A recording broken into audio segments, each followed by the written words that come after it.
Hello दोस्तों, वेदांत 90 में आपका स्वागत है। आज एक नए टॉपिक के साथ फिर एक बार आपके सामने। आज का जो टॉपिक रहेगा हमारा वॉइस रहेगा, जिसे आप लोग एक्टिव वॉइस के नाम से बेहतर जानते हैं। आपको पता है वॉइस के बारे में आप लोग पढ़ चुके हैं, पहले भी पढ़ते चले आ रहे हैं, और हम आज जो कवर करने जा रहे हैं वॉइस होगा, जिसे आप ट्रांसफॉर्मेशन के चैप्टर में पढ़ चुके हैं और पढ़ रहे हैं, जो आपके एग्जाम का बहुत ही मेन टॉपिक है, बहुत ही इंपॉर्टेंट टॉपिक है। चलिए माय डियर, बिना देरी के शुरू करते हैं। वॉइस वॉइस की हम बात करें तो यहाँ पर अगर बात की जाए, there are there are type two types of voice. हमारे पास कितने प्रकार की वॉइस है? आपके सिलेबस की बात करें यानी कि कितने प्रकार की वॉइस होती है, तो यहाँ पर दो प्रकार की वॉइस होती है, एक्टिव वॉइस और पैसिव वॉइस। कितने प्रकार की वॉइस होंगी? एक्टिव वॉइस और पैसिव वॉइस। आइडिया, इस चीज को हमें बेहतर समझ लेना है। जो हमारा एक्टिव वॉइस होगा, एक्टिव वॉइस में आप देखते हैं कि ये आपके टेंस से बिलोंग करती है। वैसे तो पैसिव भी टेंस से बिलोंग करती है, बट यहाँ पर जो टेंस है, यहाँ पर जो एक्टिव वॉइस होंगी वे टेंस के अकॉर्डिंग यानी कि 12 होंगी, और पैसिव वॉइस टेंस के अकॉर्डिंग यहाँ पर 8 होंगी। इस बात को हमें देख लेना है, समझ लेना है। कैसे, वो आपको आगे मैं बताता रहूंगा।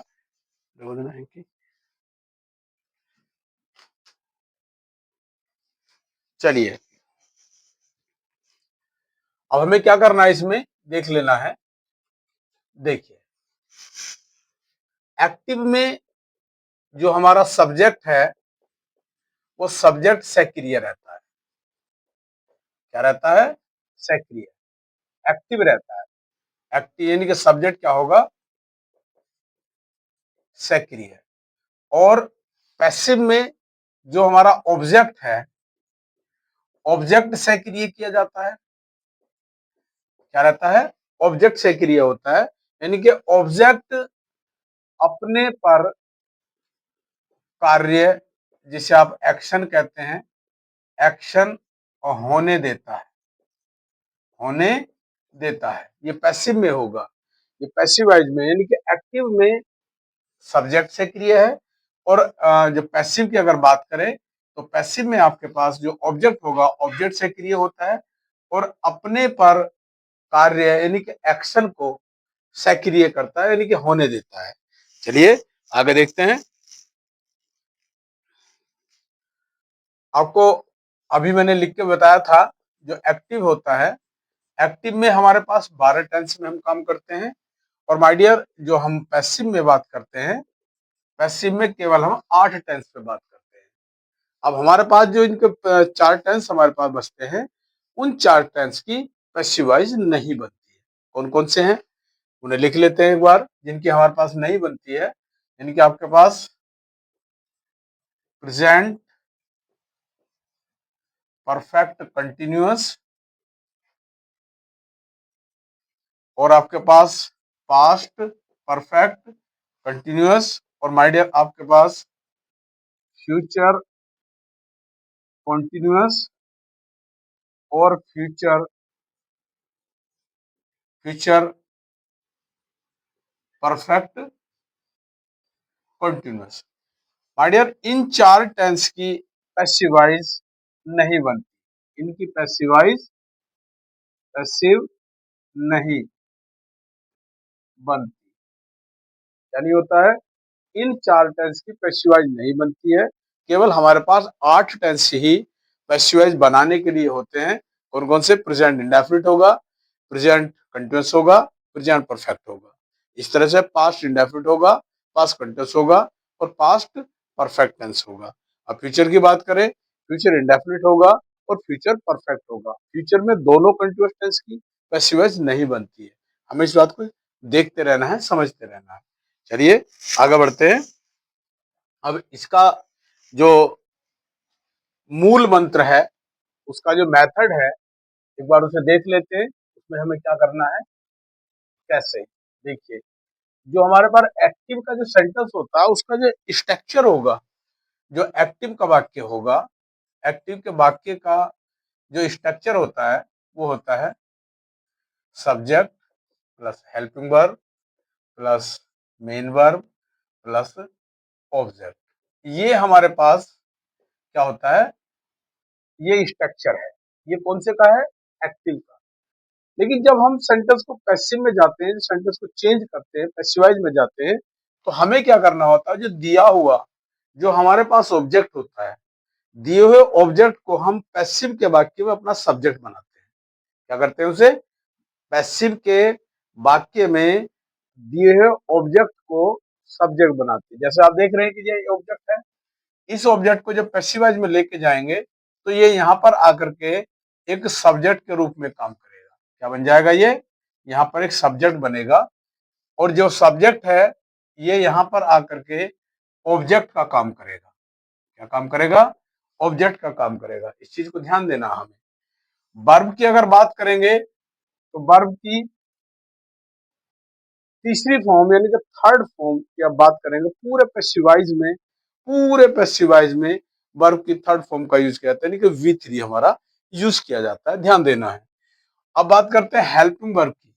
पूरे पैसिवाइज में जो हमारी हेल्पिंग वर्ब है, सब्जेक्ट के साथ जो हमारी जो वर्ब है, बी वर्ब का यूज हम इसमें करते हैं। क्या होता है, बी वर्ब यूज की जाएगी, यानी कि वर्ब बी का हम इसमें यूज करते हैं। और इस बात को आप अच्छे से जानते होंगे और आपको समझ लेना है कि जो बी वर्ब होगी हमारी, उसमें is, am, are, was, was यानी कि बर, और आपका अन्य जो फॉर्म है वो इसमें आ जाएंगे, यानी कि बी वर्ब का हम इसमें यूज करते हैं। तो ये चीज का ध्यान देना है पैसिवाइज में। और इस चीज का और एक और बात ध्यान रखनी है, जब हमें सेंटेंस को बनाना है, सेंटेंस को देखना है कि दिए गए सेंटेंस की जो वर्ब है, वर्ब चेंज हो करके वो B3 में चेंज हो जाती है। अब माय डियर, इस चीज को समझ लें अच्छे से। यदि आप लोगों ने इस चीज को समझ लिया है तो इस बात को जरूर जान लेंगे कि पूरे पैसिवाइज में यहाँ पर बाई का यूज भी हम करते हैं। पूरे पैसिवाइज में जो हमारा पैसिव का जो स्ट्रक्चर है, ये पैसिव का स्ट्रक्चर हो गया आपके पास, जिसे हम वर्ड ऑर्डर भी कह सकते हैं। क्या, WO कह सकते हैं, वर्ड ऑर्डर भी के नाम से भी आप जान सकते हैं इसे। हमें इस वर्ड ऑर्डर को अपने बहुत अच्छे से याद कर लेना है। यदि कोई भी सेंटेंस आप बनाते हैं पैसिवाइज में, तो पैसिवाइज में चेंज करने के बाद किसी भी सेंटेंस को इस वर्ड ऑर्डर से मिलान करके इस बात को भी आप वेरीफाइड कर सकते हैं, सर्टिफाइड कर सकते हैं कि हमारा सेंटेंस करेक्ट है। यदि आप इस स्ट्रक्चर के अकॉर्डिंग किसी सेंटेंस को रखते हो तो प्रत्येक वर्ड अपनी जगह आएगा और सही जगह पर आने के बाद ही आपका सेंटेंस सही होगा। जैसे एग्जांपल लेंगे, कैसे, देखिए, आई डू माई वर्क। क्या करागा, आई डू माई वर्क। चलिए, अब आप देख रहे हैं कि सेंटेंस आपके पास लिखा हुआ है, ये आपके पास सब्जेक्ट है, ये मेन वर्ब है, और ये आपके पास इसका ऑब्जेक्ट है। ऑब्जेक्ट ये इसका नाउन है, वर्क है, और ये आपका अभी पिछली प्रीवियस वीडियो में आपको बताया था हमने, ये आपका पॉसेसिव एडजेक्टिव है। क्या है ये, पॉसेसिव एडजेक्टिव है, जो हमेशा अपने बाद नाउन लेता है, सिंगल कभी नहीं होता, ध्यान देना है। तो जब हम इस सेंटेंस को ध्यान देंगे, ये हमारे पास सब्जेक्ट हो गया, ये मेन वर्ब हो गया, और ये हमारा ऑब्जेक्ट हो गया पूरा। तो इसे चेंज करेंगे, ऑब्जेक्ट को यहां देंगे, ध्यान देंगे, ऑब्जेक्ट का हमें क्या बनाना, सब्जेक्ट बनाना है। माई वर्क, क्या करना है, माई वर्क।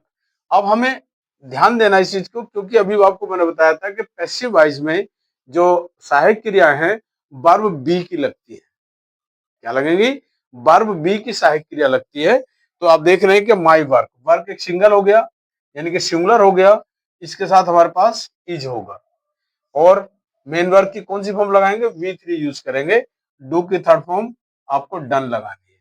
ठीक है जी, क्या लगाएंगे, my work is done by अब प्रोनाउन परिवर्तन का ध्यान भी हमें देना है, जो हमारा प्रोनाउन चेंजिंग है उसका ध्यान भी देना। सब्जेक्टिव केस से अब इसे हमें ऑब्जेक्टिव केस में लेके जाना, सब्जेक्टिव केस से ऑब्जेक्टिव केस में लेके जाना, क्योंकि आई यहाँ पर सब्जेक्टिव केस है, अब इसे हमें ऑब्जेक्टिव केस में लेके जाना है, तो ये मी हो जाएगा। इस तरह से आपके पास ये सेंटेंस पैसिवाइज में बनकर तैयार होगा। अब यहाँ पर एक बात और निकल कर आती है, कई बार हमें सेंटेंस आइडेंटिफाई करने के लिए दिया जाता है, बहुत बार हमें सेंटेंस दे दिया जाता है कि इस सेंटेंस को बताइए कि ये एक्टिव का सेंटेंस है पैसिव का सेंटेंस है।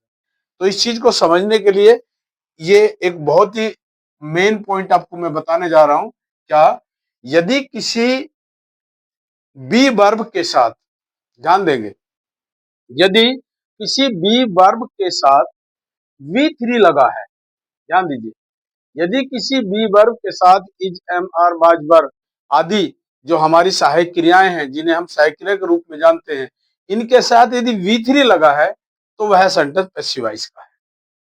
ये बात क्लियर होगी शायद, कि क्योंकि यहाँ आप देख रहे हैं इज लगा है और इज के साथ यहाँ पर वी थ्री लगा है, तो ये सेंटेंस क्या बताने जा रहा है आपको, कि ये सेंटेंस पैसिवाइज का है, ये पैसिवाइज में चेंज हुआ हुआ सेंटेंस है।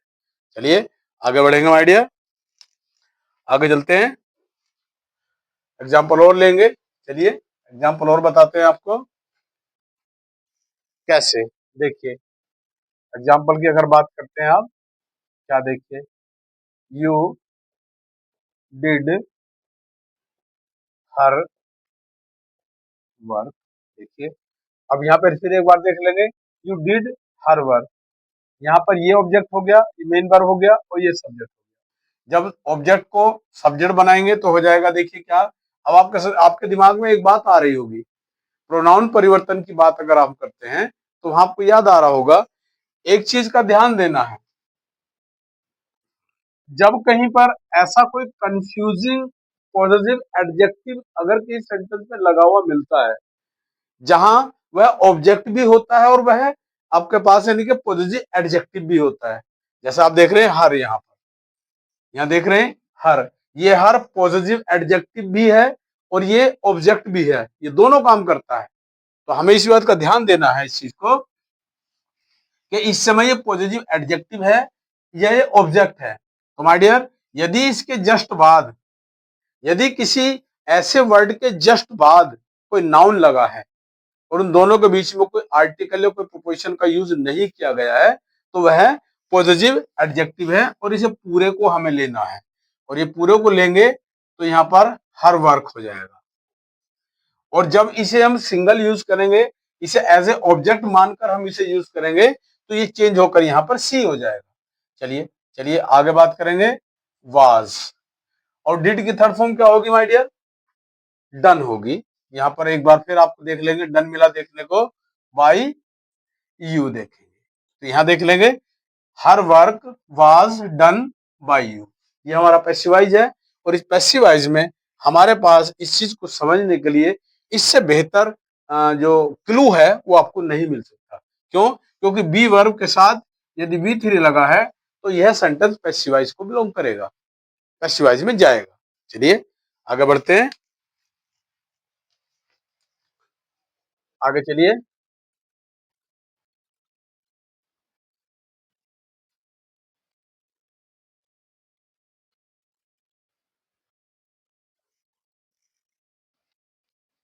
अब हमें देखना है कि इसमें जो हमारा सेंटेंस है, जो हमारे कॉम्प्लेक्स सेंटेंस होते हैं, कॉम्प्लेक्स सेंटेंस,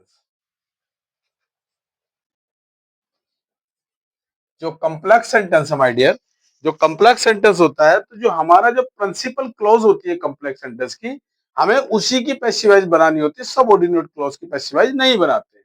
कैसे? आप देख सकते हैं इसमें,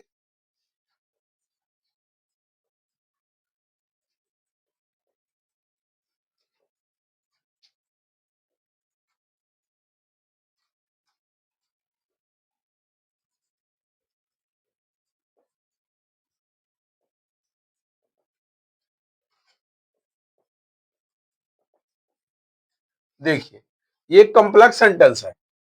कॉम्प्लेक्स सेंटेंस क्यों है? क्योंकि यह एक सबऑर्डिनेट जो कंजक्शन होता है हमारा, जो सबऑर्डिनेट कंजक्शन है, उस सबऑर्डिनेट कंजक्शन से ये जुड़ा हुआ है। तो जब सबऑर्डिनेट कंजक्शन से कोई सेंटेंस जुड़ जाता है तो वो कॉम्प्लेक्स में चला जाता है। ये रही इसकी यानी कि प्रिंसिपल क्लॉज और ये रही इसकी सबऑर्डिनेट क्लॉज। तो जो सबऑर्डिनेट क्लॉज हो गई है तो हमें पैसिवाइज में क्या ध्यान देना है? पैसिवाइज में माय डियर हमें ध्यान देना है, हमें केवल केवल और केवल प्रिंसिपल क्लॉज का ही पैसिवाइज बनाना है। जो सबऑर्डिनेट क्लॉज है उस सबऑर्डिनेट क्लॉज को ऐसे ही नियम के अकॉर्डिंग सेंटेंस के साथ ऐसे ही अटैच कर देना है, ऐसे ही जोड़ देना है। कैसे देख लेंगे। या देखिए ये प्रिंसिपल क्लॉज है, I had done my work. तो my work as a object होगा आपके पास, माई वर्क क्या है ये, my work, my work had been. अब ये हेड के साथ बीन यूज किया जाएगा as a helping verb. Done आपके पास पहले से होगा V3, by me before before you arrived. इसे आप ऐसे भी लिख सकते हो सेंटेंस को, कोई दिक्कत नहीं है इसमें। My work had been done done before you arrived by me. यहाँ पर भी इसे चेंज कर सकते हैं, ऐसे लिख सकते हैं, इसमें कोई कंफ्यूजन या कोई कंडीशन नहीं होती है। पैसिवाइज में ध्यान में इस बात को देना, अगर हम बात करते हैं प्रोनाउन परिवर्तन की, चेंज ऑफ प्रोनाउन कह सकते हैं आप। अगर प्रोनाउन की बात करते हैं तो जब हमारा कोई प्रोनाउन हमारे पास सब्जेक्टिव केस में होता है तो उसे हमें ऑब्जेक्टिव केस में ले जाना होता है। जब ऑब्जेक्टिव केस में होता है चेंजेबल तो उसे हमें सब्जेक्टिव केस में भी लाना होता है। कैसे देखिए, देखिए they do not do not play do not play hockey. एक सेंटेंस आपके सामने लिखा है, यहाँ पर ये सब्जेक्ट है, ये इसकी हेल्प वर्ब है, ये मेन वर्ब और ये ऑब्जेक्ट। तो यहाँ आप देख रहे हैं हॉकी हमारा ऑब्जेक्ट हो गया, हॉकी। अब कितने भाई कितने, सिंगुलर है प्लूरल है, ये हमें देखना होता है। तो ये हो गया हमारे पास सिंगुलर। इज नॉट, नॉट कहीं नहीं जाता, नॉट अपनी पार्टी बिल्कुल नहीं बदलता। नॉट हेल्पिंग वर्ब के साथ था, हेल्पिंग वर्ब के साथ है और हेल्पिंग वर्ब के साथ ही रहेगा, ये चेंज नहीं होता है। Is not played, is not played by. अब यहाँ पर आप देख रहे हैं कि इसे दे की अगर आप बात करते हैं तो ये एज ए सब्जेक्ट यूज हुआ है, ये सब्जेक्टिव केस में यूज हुआ है, इसे हमें ऑब्जेक्टिव केस में लेके जाना है।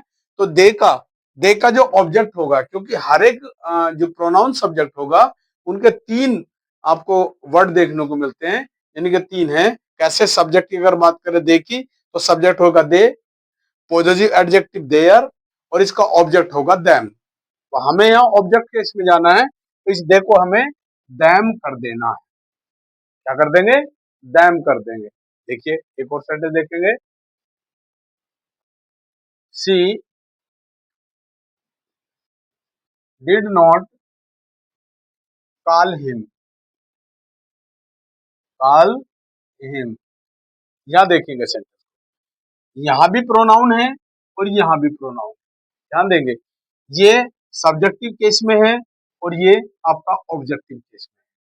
तो माय डियर जब हमें दोनों तरफ प्रोनाउन प्रोनाउन का हमें यूज करना है तो दोनों का ही यूज चेंज में होता है, इनका दोनों का चेंज करना होगा। जो सब्जेक्टिव केस में है उसे ऑब्जेक्टिव केस में लाएंगे और जो ऑब्जेक्टिव केस में है उसे सब्जेक्टिव केस में लेकर आएंगे। जैसे आप देख रहे हैं यहाँ हिम, हिम अपने आप में ऑब्जेक्ट है। इनसे पहले की बात करें, हिम का सब्जेक्ट कौन होता है, ही होता है, और ही का पॉजिटिव क्या होता है, हिज होता है। तो हमें इसे सब्जेक्ट में लेके आना है, तो ये हो जाएगा हमारे पास ही। और ये डिड नॉट लगा है, पास्ट का है, यानी कि पास्ट इंडेफिनिट का है। और पास्ट इंडेफिनिट में हमें बी वर्ब की बात करें तो बाज और बर लगाना है अकॉर्डिंग टू सब्जेक्ट। चलिए, ही वाज नॉट, नॉट कहीं नहीं जाता, कॉल्ड। अब सी की बात करें, यहां पर यह सब्जेक्टिव केस में है, इस सब्जेक्टिव केस को उठा करके हमें ऑब्जेक्टिव केस में लाना है, तो ऑब्जेक्ट में हो जाएगा इसका बाई हर।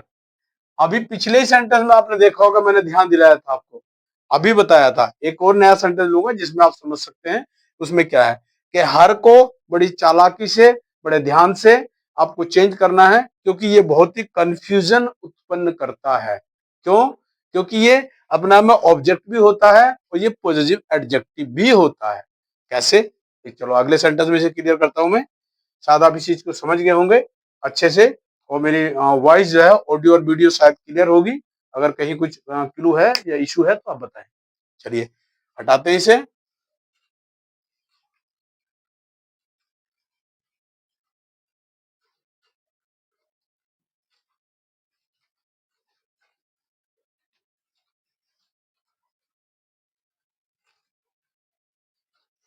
चलिए एक सेंटेंस और लेंगे, इसे थोड़ा हर को क्लियर कर लेते हैं। देखिए क्या हो जाएगा, I wrote a letter, I wrote a letter to her. क्या होगा? I wrote a letter to her. ठीक है। अब माय डियर, यहां हम बात कर रहे हैं, तो चेंज करेंगे सेंटेंस में।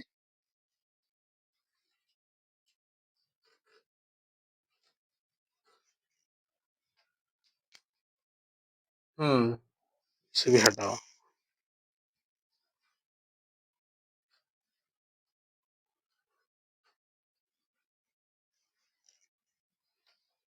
क्या हो जाएगा? देखिए, he called her in the class. यहां ध्यान दीजिए, सेंटेंस को क्लियर करना हमें। She called her in the class. जब हमारे पास किसी भी सेंटेंस में दो ऑब्जेक्ट एक साथ होंगे, दो ऑब्जेक्ट से मतलब आप समझ लोगे, मैं पहले बता चुका हूं प्रीवियस वीडियो में, इस बात क्लियर कर चुका हूं ऑब्जेक्ट के बारे में, इनडायरेक्ट ऑब्जेक्ट और डायरेक्ट ऑब्जेक्ट। ध्यान दीजिए, जब किसी भी सेंटेंस में दोनों ऑब्जेक्ट एक साथ आते हैं तो पहले इनडायरेक्ट ऑब्जेक्ट होगा और बाद में डायरेक्ट ऑब्जेक्ट होगा, और दोनों के बीच में प्रीपोजिशन का यूज किया जाएगा। यहाँ देख रहे हैं आप, हर, ये अब आपके पास क्या है? इनडायरेक्ट ऑब्जेक्ट है, और ये रहा आपके पास जो डायरेक्ट ऑब्जेक्ट होता है, जिसे आप लोग डायरेक्ट ऑब्जेक्ट के रूप में आप इसे पढ़ते हैं। क्या है? ये इनडायरेक्ट ऑब्जेक्ट है और ये डायरेक्ट ऑब्जेक्ट है, और दोनों के बीच में प्रीपोजिशन का यूज किया गया है। अब यहाँ हमें इस बात को समझ लेना है, इस चीज को देख लेना है कि ये हर इस समय हमारे पास ये पॉजिटिव एडजेक्टिव है या ऑब्जेक्ट है। कैसे पता करेंगे? क्योंकि आप देख रहे हैं, क्योंकि अभी मैंने बताया था आपको पिछले वीडियो में, सॉरी पिछले सेंटेंस में, वर्क यानी कि हर वर्क सीधे सीधे लिखा था, और ये मैंने क्लियर भी किया था कि जब कहीं पर भी पॉजिटिव एडजेक्टिव होगा, जब पर पॉजिटिव एडजेक्टिव लिखा जाएगा तो अपने बाद हमेशा नाउन लेता है। हर वर्क पूरा एक साथ आएगा। अब आप देख रहे हैं यहाँ हर और यहाँ इन आ गया, प्रपोजिशन दोनों को अलग कर दिया, यानी कि डायरेक्ट ऑब्जेक्ट और इनडायरेक्ट ऑब्जेक्ट के कनेक्शन को उसे तोड़ दिया है, अलग कर दिया है। ये जो ऑब्जेक्ट है, ये इस प्रपोजिशन इनका ऑब्जेक्ट है। इसका है, इनका ऑब्जेक्ट है, यानी कि ही का ऑब्जेक्ट नहीं है। ही का ऑब्जेक्ट कौन है? हर है। तो दोनों को इन्होंने चेंज किया है, दोनों को पॉइंटों को अलग अलग बताया जा रहा है। तो यहां आप देख रहे हैं, ये हमारे पास ये पॉजिटिव एडजेक्टिव है और ये हमारे पास ओनली ऑब्जेक्ट है। चलिए इस पे बात करेंगे आगे। देखिए, अब यहां जब ये हमारे पास कौन से है? ऑब्जेक्टिव केस में है।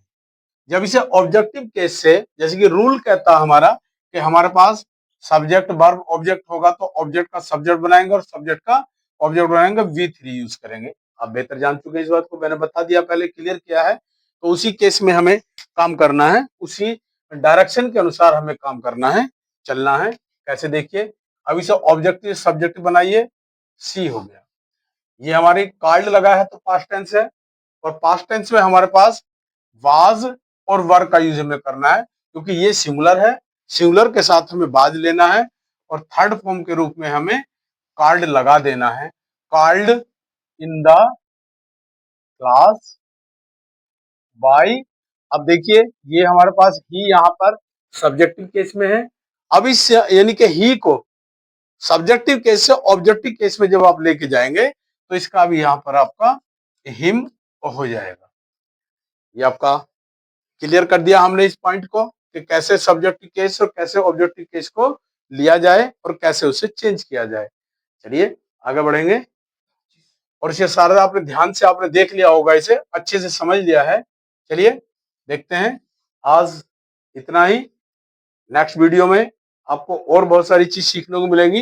एक्टिवाइज को हम कवर करेंगे और बहुत ही विस्तार से आपको बताने जा रहे हैं, सब कुछ एक पॉइंट को क्लियर करने जा रहे हैं। तो वीडियो में बने रहिए और देखते रहिए। वीडियो अच्छे लगे तो लाइक करना बिल्कुल ना भूलें, अपने दोस्तों को शेयर करें। Thanks for watching.